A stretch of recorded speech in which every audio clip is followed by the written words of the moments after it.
8:51. If you were crazy about the humor of Monty Python's Flying Circus and nuts about the movie Brazil, there's reason to go on. Director Gilliam is back with another high-flying comedy epic, and Steve Fox reports.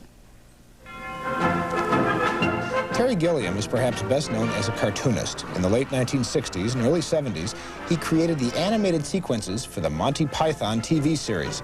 Gilliam was the only American cast member. During the 1980s, Gilliam has branched into film directing with movies like Time Bandits, Brazil, and his latest, The Adventures of Baron Munchausen. You know where the rest of the gang are? Not a clue. So who is this Baron Munchausen? Was he a real character? Yeah, who is this guy? There really was a Baron Munchausen in the 18th century, and he was a soldier. He had been involved in campaigns in Russia and Turkey, and he used to tell stories of his adventures to his friends. Now, some years later, a guy wrote what is now known as The Adventures of Baron Munchausen and elaborated very much on his character and turned him into this teller of very tall tales, and basically the biggest liar in the world. The movie, it has been reported, cost upwards of $40 million, maybe $45 million. Isn't that a lot of money? No. When you actually look around, it's a low-budget film. The new Raiders cost 52, Batman is over 50. On they go. Rambo 4 was $9 million. It's a cheap movie. Robin Williams is in your film, but you can't put his name in the credits. Yeah, you can't advertise the fact that he's in the film. You can't use him to market the movie. It's a silly world we live in. What's that about?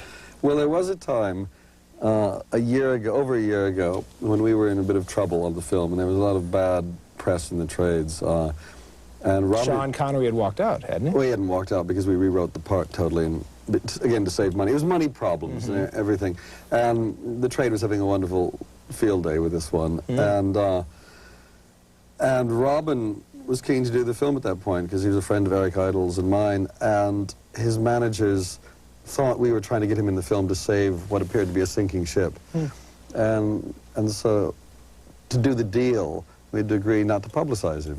At all? I put his name in the credits? Yeah. I mean, it's a joke. So now the film is out. It's wonderful. Robin's brilliant in it. He's great. But a contract is a contract, you know, and so on it goes. So we can't mention Robin Williams. Was making this movie a pleasant experience?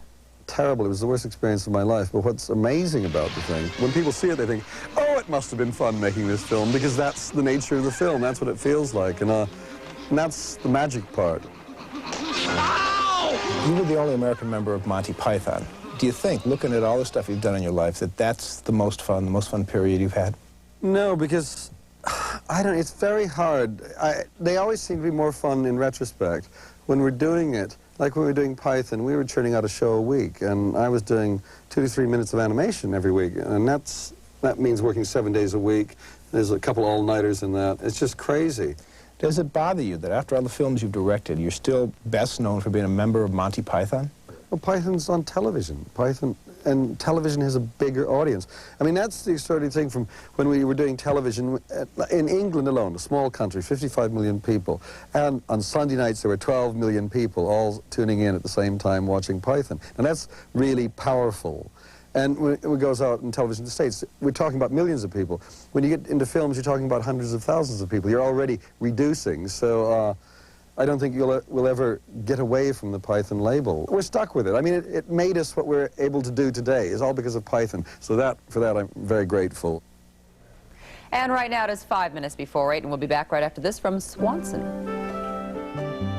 In our next half hour, the life and times of the door-to-door salesman. Next week, Ryan O'Neal.